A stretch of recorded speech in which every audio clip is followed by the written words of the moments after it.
The following is a production of DallasCowboys.com and the Dallas Cowboys Football Club. How about them Cowboys? Yeah! Go Cowboys! Let's go, baby! Are you ready for a break? Yes. Are you ready for a break? Absolutely. Ready for a break? Yeah, and so much for that. It's time for The Break on DallasCowboys.com We were on the break! with Nick Eatman, Brian Broaddus, Barr Garcia, and Derek Eagleton. Hey guys, welcome back to Cowboys Break, presented by Miller Lite, la única cerveza de los Dallas Cowboys. Miller Lite. I'm joined here by Nick Eatman, Derek Eagleton, and Brian Broaddus from The Fan. You guys can ask Derek on Twitter later on why I'm hosting today, but we don't need to get into that. Happens So, sometimes. yeah, it just happens sometimes. So we do have some news that happened yesterday. A couple of days ago, the Cowboys did cut a young linebacker. And I remember, Brian, on the show, you still had some concerns at the position of linebacker. And yesterday they went out and did a whole deal of a one-year deal with Anthony Barr. He's from the Vikings, and he's a four-time Pro Bowler. So a lot of experience there, good experience. So just wanted to get into what this guy can bring to the team. How are you guys expecting him to work out, and how are the Cowboys really going to try to utilize a guy like him with so much experience? Yeah, I feel like this was something they'd been working on for a while, and the price was too high for them initially, and now the price has come to the level where the player says, okay, I need to get on a team, I need to get to camp. And so if you look at the way the contract's structured, it's a little bit like what Leighton Vander Esch got. So they kind of kept their linebackers, and Leighton Vander Esch, by the way, has been playing very, very well. But with Anthony Barr, what you do is you get a player that, and I've asked my guys around the league about, okay, with Anthony, is it, 17 games? Is it one of those things? And it's like, no, he's been a little bit banged up, the 8 to 10 games that you've gotten from him here lately. But before that, he was one of those types of guys. So he's a little bit advanced on age. But what you have is a player that, and again, my guys around the league were saying, you pair him with Micah Parsons, now you've got some real versatility. And then you talk with the coaches here, you talk with the front office guys here, they'll tell you they're excited about that. They're excited about adding a player that can maybe free Micah up to do more things. You also compare Barr with Leighton Vander Esch inside. And I was also told, don't look at him as a Sam linebacker or a Will linebacker or as a Mike linebacker. He's more of a situational type of a player. So whatever the situation calls for them, they can mix and match this thing. It's just another versatile piece for them to have. That's one of the things I actually love about this is Dan Quinn seems to be a coach that can take advantage of situational type players. Yeah. We saw it last year with a number of different guys in this defense. You just add one more of those guys that plays a role that he finds for them and then starts moving them around and playing with them as chess pieces. I think this was a really great signing for the Cowboys. If he can be healthy, stay healthy, he is an upgrade, I think, to this team and what they're going to have out there on defense. Yeah, I like it. It's one of those moves that the fans always want. They just want to hear names, and this is a name. I don't know if he's got any left in the tank, but I think they're gonna find out. And I think he's got the resources with George Edwards and his experience with him, and then Dan Quinn can just another tool in the toolbox. So. We'll see. I just think that, like Brian said, the versatility of moving him inside. Maybe this is a move that Micah Parsons is going to rush the passer a whole lot more. But just a lot of options for them, and we'll see how it goes. But I like it. And I will say this: I'm looking at his statistics right now. You go look at that, man. Last year he only played 11 games, but in those 11 games, his numbers were pretty consistent with what he'd done throughout his career. He had last year 72 tackles. 6 quarterback hits. He had 2.5 sacks. And if you look at all the years in his career, he was pretty much around that same range in most of his best years. So if he can stay healthy, he's still got it. I don't know that he's a guy that you would look at and say he's declining. We talked about Emmanuel Sanders, right? 35-year-old, maybe not the same guy. This guy seems to be the same guy. It's just a matter of staying healthy. Yeah, I think you're onto something there about if you get the health like Nick was talking about as well, though. That's the thing that they're very, very hopeful for. They just love the versatility of the player. I know for a fact. I remember when he was coming out in the draft, and we were still all at Valley Ranch, and I remember walking by one night Will McClay's office, and the door was open, and I just knocked on it and said, hey, good night, boss, see ya. And he's like, come here for a second. And he happened to be putting together a tape of Anthony Barr. And so his mission was, I'm going to try and sell this guy as a rusher. I'm going to try and sell this guy as a pressure player. So there's been a lot of love from Will McClay. I mean, Barr went, well before the Cowboys got to pick in that draft, but they were ready, and Will was ready, and he was excited about the opportunity about getting a player like this in the draft. I know he has to be excited about getting, even though it's a little bit later in his career, getting a player, though, he kind of had a vision for. Well, and what's exciting for me is the fact that they finally signed a guy that is someone that like it's not one of those signings that a lot of people have to sit here and like really go through and find his career, what that looked like and all that. This is a guy that has a good amount of reputation. There are some questions around his health, but it's good to have a guy in here that you're familiar with. Now, I was going to ask you guys, as far as the defense as a whole and overall, are you feeling like they're missing or lacking certain more talent on certain spots overall? Like you need to add an extra body, or do you feel that now by adding a linebacker, a veteran linebacker with experience, that you're pretty much set on what you've got on the defensive side of the ball? I think they've replaced Randy Gregory and then some. I mean, I think that they've surpassed that. What Randy gave them consistently and freakish talent and all that rolled into one player, and also an undisciplined player and a player that you can't always trust to be on the field for whatever the reason. So I think that they've replaced him with the Fowler, Dorrance Armstrong, and now Parsons, really, because of what the Barr and Parsons will give. So, I mean, we'll see him this week, I think, next week, and he's going to be injured. So, I mean, I think that they've replaced them. How do you replace them? Like, they go out and you do what you've done. You throw a lot of guys at the wall, guys that have had better careers than Gregory his best year. And I think, we'll see what happens, but I think they've replaced them. Do you feel like, though, Nick, that you were looking to say, go get a wide receiver? Is this a position where you're like, okay, why are you adding a defensive player? The defense looks like they've come to play. I mean, they've made things difficult for this offense, but is there that buzz or that feeling with you that, can Barr run routes? Can Barr do this? And now, you're kind of joking in a way. Yeah, but did they? I kind of feel like that they were working on this player for so long that he finally gave in, and then they gave in and said, "Sure, come on board." And now, the timing of it is like, because the fans are going, "Wait a minute, you guys are screaming about a wide receiver. Why are you screaming about a wide receiver?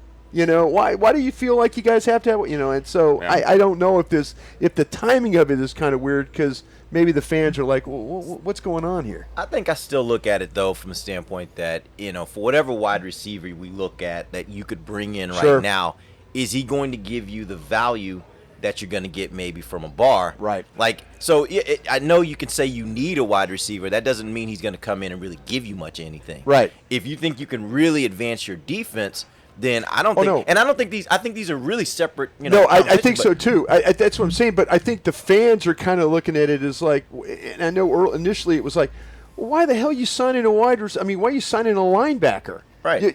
Doesn't this team need everybody's talking about in camp how these wide receivers are looking, whether it's good or bad.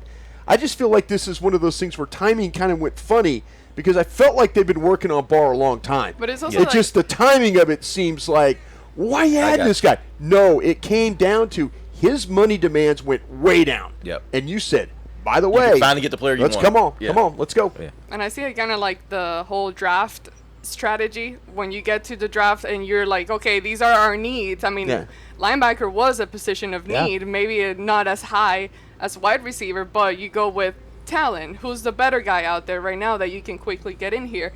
So I think that they kind of seem to stick with that, or at least in this move that they made. But overall, I feel that if you can get better, even at on your stronger side of the ball, why not? Yeah. Like, Add do another it. piece. Do Yeah, it. you're absolutely right. All right, well, I wanted to ask before we move onto other topics and we take a break, wanted to ask about COVID and some of the things that have been happening here. I know there are two names of two guys that apparently have tested positive, and just wanted to ask you guys on kind of what really does the protocol look like this year and how the Cowboys are managing all that. Brian, the two names, I know one is hard to pronounce, but you can go ahead and give it Shamklin? Nick, is that how you say it? Aaron Shamklin. Shamklin. Yeah. Okay, Shamklin is a running back, young running back from Harvard who's a rookie who's had Smart guy. He's had COVID.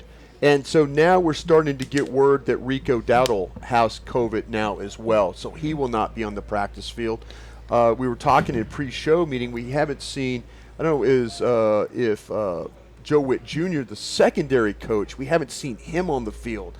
So maybe there might be a little bit of this going through the building behind us right now. And, hopefully it's not one of those things that all of a sudden you start to lose guys in practice. That's the thing coaches fear the most is not being able to have enough guys, enough bodies to practice. So it's the same position, too. Same guys. Same room. Might even be roommates. Maybe roommates.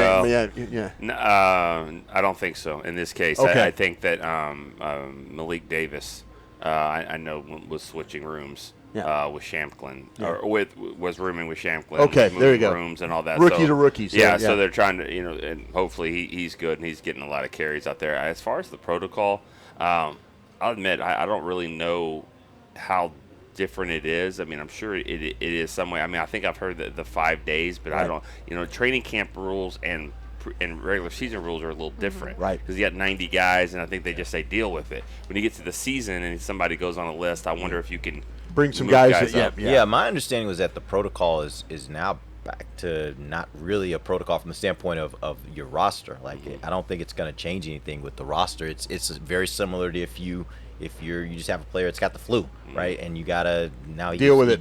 He goes and he's kind of you get a situation where he's away from the rest of the team, so it doesn't run through the team. But I don't think But there is there an like an exemption. amount of time of like, okay, you tested negative on this day and now, or you're good to go, or that like that type I'm of not stuff, sure of. I know obviously as us as employees, it's like a 5 day, basically a 5 day window where you isolate from everybody else, and that's kind of what you have to go through. So, I mean, again, I think that I'm interested to see once we get to the season.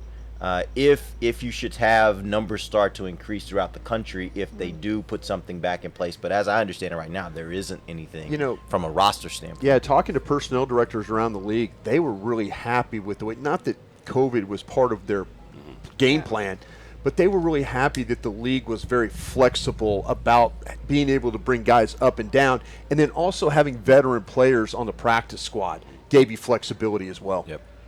All right, well, let's go ahead and take our first break. When we come back, we're going to discuss some of the things that these coordinators were talking about yesterday. They finally got a chance to talk to the media, and there were some interesting things that came out of that. Todd thought it would be secure to jog in the cheetah savanna. Todd believed the big cat repellent he bought online was reliable. And now, Todd is trying to be faster than this cheetah that can run 80 miles per hour. But the good news is, Todd has AT&T 5G that is fast, reliable, and secure. And he learned the best thing to do is stop running and toss her the backpack with the beef stew. AT&T 5G. Fast, reliable, secure. It's not complicated. 5G requires compatible plan and device. 5G may not be available in your area. See att.com/5G for you for details. What do you call a group of grown men and women with their faces painted silver and blue who get together every week to share a 3-hour-long ritual of jumping, singing, and toasting Miller Lite in 10-gallon hats while yelling, "How about them Cowboys?" You call it Miller Time in Dallas. Here's to the Cowboys. Here's to the original light beer. It's Miller Time. Celebrate responsibly. 2021 Miller Brewing Company, Fort Worth, Texas. The Cowboys way, where 16 Hall of Famers and 5 championships shows us what success looks like. Where turkey is always the second best part of Thanksgiving Day. Where we are all defined by one single thing, the star. Where we as fans know it's our job to keep the tradition going. Bank of America is proud to be the official bank of the Dallas Cowboys and to support the quest of living life the Cowboys way. Copyright 2020, Bank of America Corporation. Little Sweet! Did you get to work on time? Yeah, but I just realized it's Sunday. Little Sweet says head on home. Dr. Pepper's on its way. So sweet, you technique. Baby, there's nothing better. I bet you've probably done something that deserves a Dr. Pepper. Did you invest your nest egg in an NFT? Yeah, and I don't even know what that is. It's a non-fungible token. Everyone's done something that deserves a Dr. Pepper. Back to the break. Make sure you see every exciting play with Essilor lenses. Book your appointment today with your local Essilor experts to find the perfect lens for you. See more, do more, Essilor. Welcome back to the break. So yesterday, the coordinators finally met with the media, and one of the things that have kind of stood out, and one of the most positive things that I've noticed during camp and all these practices so far is the running game.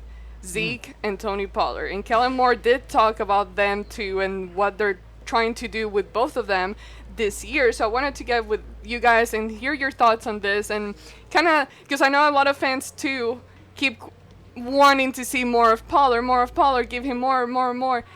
But the goal here, at least for me, is to create that perfect balance. And one of the things that I have seen is not just the running game, but also in the passing game. They've been utilizing them both quite well and kind of equally, I would say, from what I've seen. So Kellen Moore just talked about Tony Pollard specifically, just kind of having that hybrid role for him. So, Derek, I don't know if there's something that stood out for you or that you want them to, or want, sorry, my tongue twisted there, that you want them to see doing more. I mean, look, I'm a little conflicted here, and I know I was talking to Nick about this, and I think Nick's a good person to answer this question because, I'm not certain that Tony Pollard necessarily can handle more than what they are giving him. And I think that's a question that the media needs to start asking a little bit more, is what is his workload? Like, what is the optimal workload? Nick, you and I saw from years ago, like, we've seen them go through these periods where you have a backup running back and everybody wants to see more of the backup running back until you see more of the backup running back, and then you realize there's a reason why that running back got the workload that he got. And that's one of the questions I think is not being asked enough is Tony Pollard, is this the optimal amount for Tony Pollard? As much as we might want to see him more, is this the optimal amount or not? And if it's not, then okay, let's talk about that and then figure out maybe should he have more. Somebody put it to me like this. It's like a closer in baseball that goes into the ninth inning, and so just goes 100, 99, 100, just throwing gas. And they're like, well, he should be starting. Mm-hmm. But you're not going to get that same kind of arm and velocity and all that if you did it for a longer time. So you got to find the balance. And that's what you do as pitcher. What role do these guys have? You're same with running backs here. And I think the belief is Tony Pollard is going to be better in this role. You start to give him more and all the things that a running back needs to do. It's not just more touches. People just think it's touches. How many times does Zeke slam into the linebacker that's blitzing? That feels on his body as well. Can Pollard do that? That's what is asked of a starting running back. So I think that there's a sweet spot. He needs to get the ball a little bit more, and they know that, but not to the point where it's just flipping the roles. Kind of feel like, though, that if you look at the numbers, Pollard averaged almost a yard more than Zeke carrying the ball. Now, maybe it's because of injury. I also feel like if my offensive line was compromised, didn't do a good enough job, I need somebody that's going to make somebody miss initially and then get whatever yards you can get. The more touches and all that, I absolutely agree with Nick. I think there's a spot you have to find. But when your eyes tell you that one guy is clearly more explosive, getting the ball to and through the hole, these linemen, the problems they had up front of not being able to hold blocks or getting overpowered, or, sometimes if you have a back that has a little bit more elusiveness and he can get through and get up, and now it's a 4-yard gain instead of a gain of none or a gain of 1. That's kind of where I feel like with Pollard, that's where I think he could have made a difference. When your offensive line is not blocking well enough, but you have somebody that's explosive enough to force the hole and then get through it, or get around the corner and get through it. But if your line's really humming along, they did a great job last year. The first 8 weeks of the game, the season, there was balance. There was absolute balance there. But the line was blocking a lot better too. And so that's kind of where I feel like only if you're compromised at line do you maybe need to see with Tony Pollard more as a ball carrier. Let me throw this at you too. Like I wonder how much do you think that what we saw in the early part of the season was also a reflection of the fact that Zeke was healthy. Yeah, that's until Zeke got hurt. I thought Zeke was running the ball. He was really absolutely well, and was. I thought he was back to kind of the Zeke that we had seen early in his 2016 career. Zeke, yeah. And then all of a sudden he got hurt, and then all of a sudden, over the next several weeks, things started going downhill. I think the offensive line didn't play well, but I wonder how much was also of that was a reflection of Zeke. I do. I was talking with you guys earlier when one of our previous shows. Everybody was saying that Zeke wasn't hurt. They kept saying Zeke's not hurt, and I kept asking him, like, why does he look hurt? Yeah. Why does he look like he's not? It's just all you need in the NFL is those linemen can brush block, and when I mean brush block, just barely hit somebody and get the back through. Some of these guys have to just hold on to a block, and then now they're compressed in the hole or they're turned, and the back has nowhere to go. But if you're a back like Zeke and you're compromised with your knee, you're not going to be explosive. You're not going to be able to get through the hole and stuff like that. So I think once that happened, the running game just went south. But his injury and then their inability to get any type of movement at times, I think was really, really what set things back with this offense.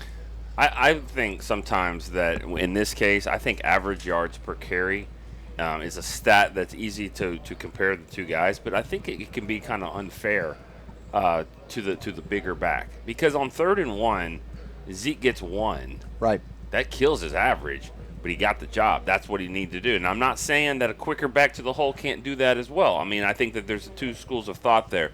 But I do think that sometimes when you're asking short yardage back to get these, 3rd and 1s, 3rd and 2, and they get it, and the average is going to go down, because Pollard's not asked to do the same. But you're right about the eye test. I mean, the eye test is there. I mean, and so I think the one thing that I've been told about this too, that the third running back here is really important. Before, absolutely. Before we would just be like, well, 1, 2, right. And then do you even need a third guy because you got two backs? But if they're both out there a lot, right, and they're both tapping their helmet at the same time, right, then this third guy, so Rico Dowdle, I don't think he's going to get as many preseason snaps as we think, because he's not only making the team, he's going to have a role. No, you're right about that. That's the thing that I remember when I was working with Jerry Jones in personnel. It was about the running back had to be a guy that could also play special teams. Mm-hmm. And they've talked about Rico Dowdle being like primary kick returner too, or playing other special teams roles and stuff. So not only does the third back going to get opportunity to play offensive snaps, but now Bones Fossil's got you on. You're the up back on the punt team. You're you're the punt return blocker guy. I mean, there's a lot of roles. So yeah, I mean that's the whole thing. Bill Parcells, when I take you to the game, how many snaps am I going to have? Yep. How many snaps am I? If I don't need 10 snaps, I need 30 snaps from you today. And that's what a guy like Rico Dowdle at that third back is going to have to do. See, I completely agree with everything that you guys have been saying, but for just the sake of the argument and going back to where this whole thing really started, which was a couple of years ago when Zeke was out in a game. I don't remember exactly what game that was. San Francisco, and Zeke definitely remembers it. That was another point I was going to make, but go on. Yeah. But we got to see Tony Pollard. I remember very vividly how fast and how much Tony was running, and that's kind of what created the whole excitement and the fans jumping in, wanting Pollard to take the more reps and take over kind of what Zeke was doing. So going back to maybe that game, and I know it's been a while since, but remembering how he was able to perform in a game like that, and I get the whole thing. Like I said, I agree with, okay, how does that look on a week-to-week basis on a body like him and what he does? But going back to what fans remember in that game, should they maybe give him just more to see, okay, we're just right now assuming that his body can't handle this, but should they maybe just go ahead and give it to him just to see how he actually does? And because you always have the ability to take that back away from Zeke and just managing what you do on a week-to-week basis. I think that you remember that game, and fans remember that game, and I think Zeke remembered that game as well, because last year when he's limping around, he didn't want to go out. I don't think he wanted that door to be open for Pollard, and that happened. And so I think you're right about that, and I think, but then again, it's not exactly Zeke's call. Right. Should it be his call? So everyone's right here. Like, there's a balance. Everyone knows there's something to, how much are we doing? How much is Zeke gonna step back? How much is Pollard gonna get? And I think they'll find that sweet spot. It's funny. We interviewed Jerry Jones the other day, and I asked him this question. I go, "Do you feel like you've wasted Pollard's career?" And he hated my question. Yeah. He's like, "I don't feel like we wasted it at all." But the point of my question was, is there going to be a time where you just load him up and go? And being in the last year, maybe this is the time where we'll see it. But I don't want the Cowboys to look back and go, and then he's gone to Buffalo or somewhere else, and you're like going, man, look what he's doing. And then you kind of have that remorsefulness that you didn't try and use him more. And I'm not saying to the point where you're handing the ball like the guy at Tennessee or any, these workhorse backs.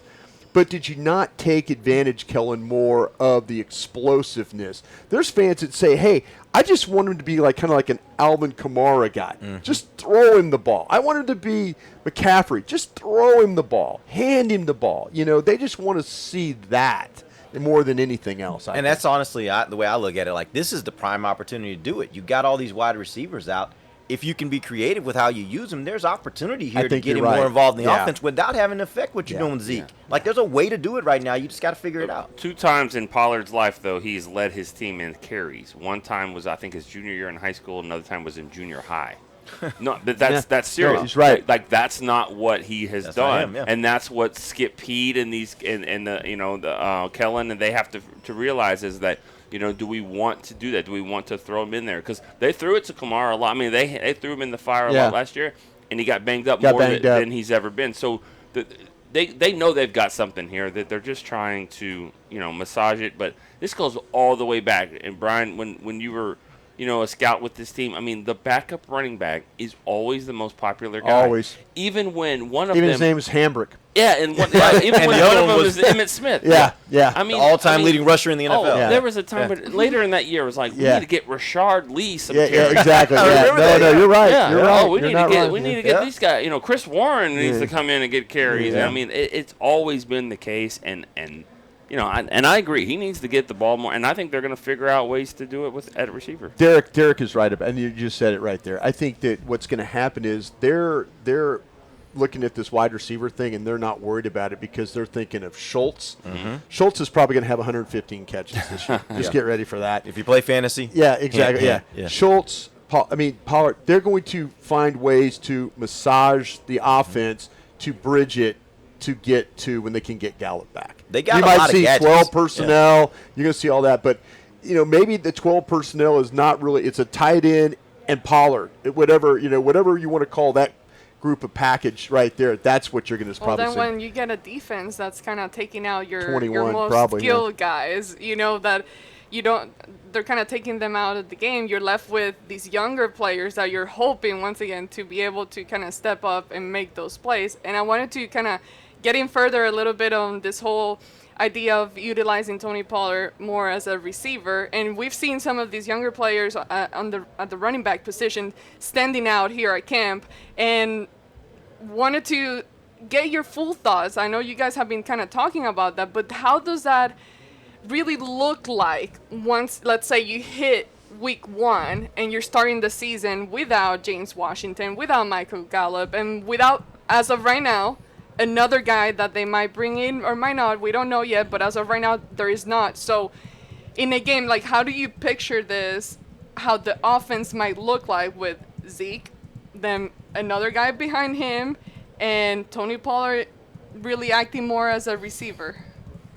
How does that receiving course really look for Dak Prescott? I think that there's more happening here. I really do. And this isn't me just, trying to just float something out there. I mean, I'm not trying to stir the pot over there. It's just got to be better than this. It has to be. Yeah. You're not wrong. Stephen Jones even said it. I talked to Stephen. He said, we got our eyes on some guys. There's some guys that aren't ready to come to camp. Yeah. Ready or wanting to come to camp or wanting to practice. I don't know. And I think Brian said about the trade. I would go as high as a 4th-round pick. This is what I would do, and this is hopefully what this doesn't get us in the tampering issues. I'm just saying, careful. as an example, I'm not even throwing a name that's available. I'm just saying from last year. Last year, the Cardinals probably didn't think they were going to re-sign a Christian Kirk, and they didn't, and he went to free agency and he went to Jacksonville. A guy at the end of his rookie deal, maybe 3rd, 4th-year guy, may or may not return to his team. That's the guy I would like to trade for, with an idea of I need to trade for him, and hopefully he fits in and I can re-sign him. That's what I'm looking for. And there's probably some guys out there that are in their 3rd or 4th year. They're not ready for their 2nd deal just yet. And the other team is like, well, we like him, but we may not re-sign him anyways. Let's get what we're going to get as a compensatory pick, and let's do it out of the way. I don't know if that makes sense. How quickly do they need to get some? Because time keeps passing by, and you're getting closer and closer to the season. You need to come in here, get with Dak and all that. So what's I know you guys would all say, for today, get it done today, coming out here. But what I would say, how I would phrase this question is the latest that that they need, like a deadline per se, that they need to have a guy come in here. I feel like that, to me, you go through these practices that you guys are going to see next week in Denver. You go through that game. You're going to get to see some more practices here against the Chargers. Get through that, see that game. I think all that work will tell you whether the young receivers that they're earmarking as these replacements are going to be good enough. If that's the case, maybe before the last preseason game you're looking at the cut down. Now I'm starting to throw the chum in the water and say, okay, listen, we got a surplus at defensive tackle here, or defensive end, or one of these linebackers. We've got some surplus, maybe corner. Would you trade me a young guy for a young guy here? And try and swap it that way. I think that you're going to have to get through these next 2 weeks. Will McClay's smart enough to know, but the plan might be we can get through with Pollard, and we can get through with Schultz, and we could get through with Noah Brown and Lamb and that. They might feel that's enough for them. Let me throw out this other thought, too. Could part of this also be the fact that they're looking at this and they're trying to figure out, get a read on how quickly are you going to get Gallup back, right? Yeah, if Gallup's only exactly out the first 2 weeks, first 3 weeks, now you feel like you might be able to massage this thing and be able to get through it. If he's going to be out 6 weeks, that might be a whole different scenario where they feel like they got to bring somebody in. So right now it could be just they're trying to figure that part out before they can make a move. If he doesn't go on PUP to start the season, because PUP's automatically 4 games. Yeah. If he goes on PUP, that's the 4-game loss. If he doesn't go on, that's telling me Cincinnati. That's telling me we're going to miss Tampa, but if he's on PUP, that's a wash. But if he's off, it's Cincinnati. I think that's a date to kind of keep an eye on. And I think, though, whatever they do, if they do go and add a player, it's got to be someone. The more I think about this, I don't want the 33-year-old guy that comes in as a Band-Aid here just because you're trying to see when Gallup comes back and maybe when Washington comes back. I want a guy that's 25, 26 that we could probably re-sign him next year. We could re-sign this guy, or we could keep him, maybe even keep him as a better plan, a better option than James Washington. For a long term. So, Washington's only here on a 1-year deal. So you're right. I think it's a domino effect. It starts with Gallup. Where's Gallup, and then how far can you trickle down? Also, I feel that everyone's trusting on the fact that Gallup is going to come back and he's going to be perfect. Oh, he won't be. You're and right. We saw it last year. He got injured. He came back, did great, didn't miss a beat at all. But you never know how a player is going to come back from every injury. So it's this whole mentality that, yes, we're waiting on Gallup. He might be ready maybe week 3. Or we don't know, but you're trusting on the fact that once he steps on a field, on a regular season game, he's going to be able to be at the level that they need him to be. He won't be. He'll be ready week 1 next year. Seriously, that's when he'll be back to 100% himself.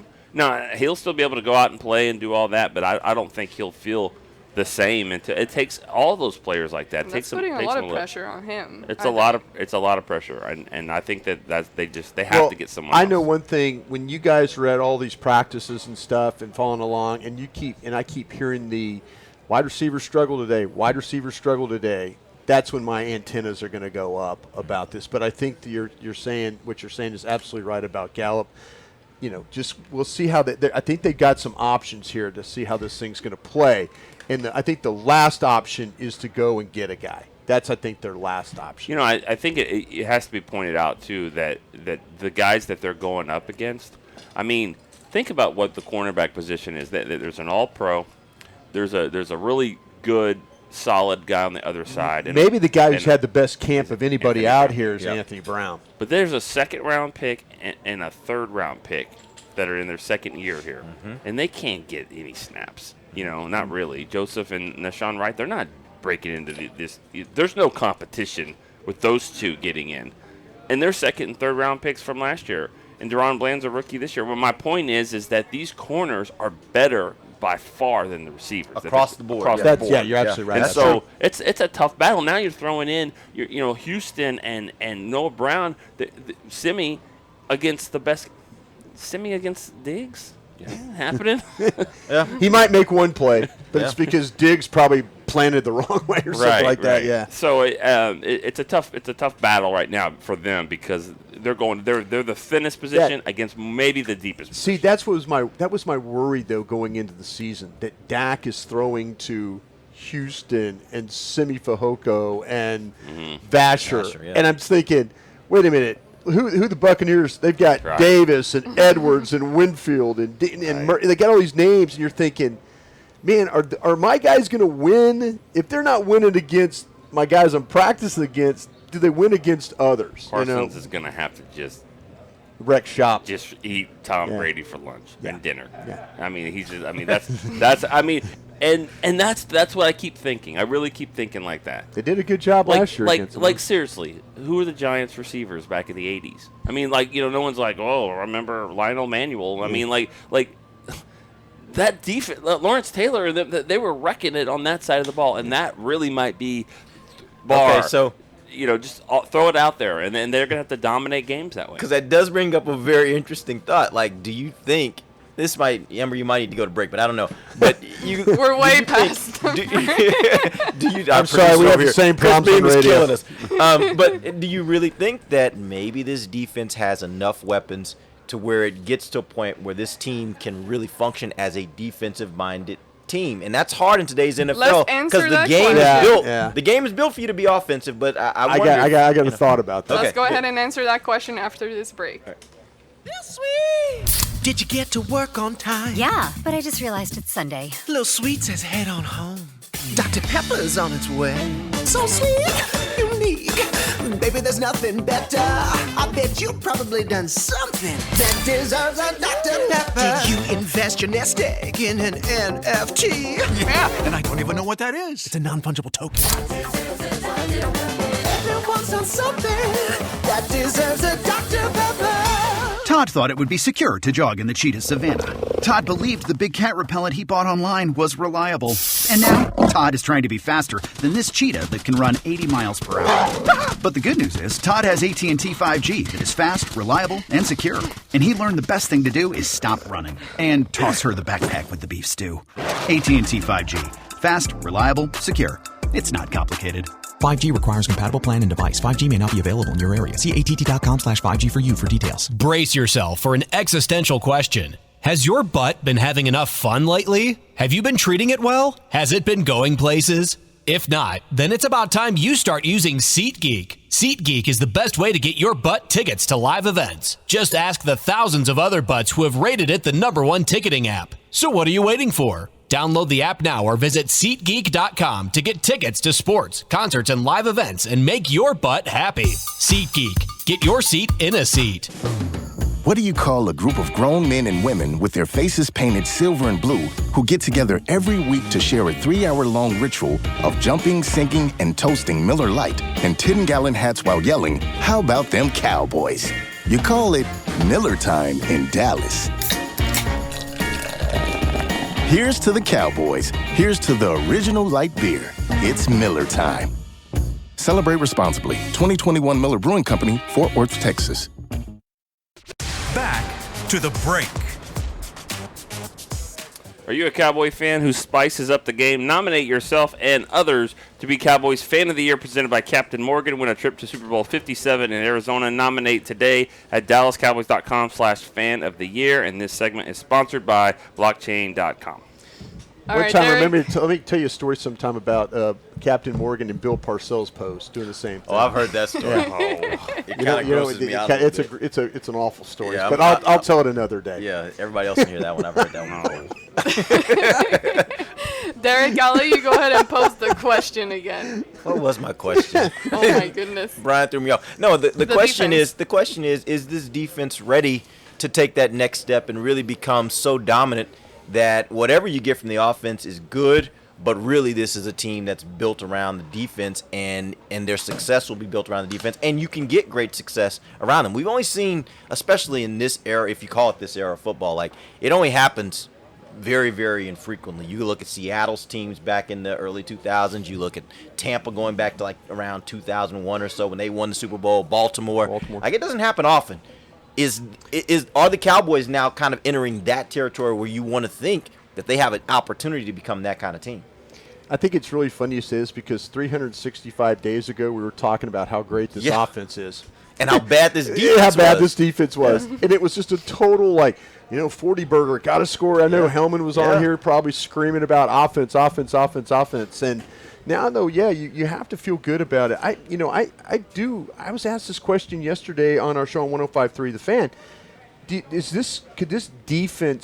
Could you win a championship with this defense? Could you win a championship with it? And I'm like, and I'm starting to think about, Tampa, what they did to Kansas City. I'm thinking about what, others. I mean, we've seen, you're talking about the Giants, the Bears. History shows that there have been some dominant defenses that have won. And I think the thing that makes this different is you have a legitimate quarterback. Some of those other teams that back in the day, they didn't have legitimate quarterbacks leading the offense. This to me is the Bucks from two years ago, the one that the Bucks won. Yeah. Because their defense actually was better than the offense, Absolutely. even though with Tom Brady and all that. Yep. And I think that it could be the same. And this doesn't. You can win with a really good defense that they don't refer to 30 years later, like the '85 Bears or the 2000 Ravens or the Bucks or whatever. You can win with a more dominant defense, and I think that's what this could be. Now, do I think they're going to win the Super Bowl? No, I don't think. I don't think this is a Super Bowl type team. I'm sorry. I mean, I could be wrong, but we're just watching what we see out there. Sure. You're just like, well, I hope the quarterback can carry this team. Hope Tyron can stay healthy. I hope a kicker can actually make a freaking kick out here. And then the defense is going to have to do it. No step backs. I mean, Diggs and Parsons have to. I mean, there's a lot of ifs. Yeah. And I don't. There's other teams that are more established. We could be wrong. I hope so. Yeah, It'll be a fun ride. I think the thing that makes it interesting for me, and I agree with you about the non-Super Bowl thing, but I also see a top 10 quarterback out there struggling his ass off at times. Not because of his own doing, it's just how they're playing, how the defense is playing against him. They're not giving him a lot of space, and they're kind of around him rushing. And I see it's Dorrance Armstrong getting around Tyron Smith. It's Zach Martin kind of whiffing on a block. So I'm just kind of sitting there thinking, well, man, if the defense is playing against a top 10 quarterback like that, now the wide receivers are not Tampa or Cincinnati, what you're going to face in the first 2 weeks of the season. Man, can I say something too about that? I've never coached offensive line before or anything really to this point, so take this You've coached riders with a grain of salt. Yeah, Those are little kids. Yeah, kids. Yeah, soccer maybe, but I would say this. Like, I think today I'm kind of getting frustrated by it. Tyler Smith.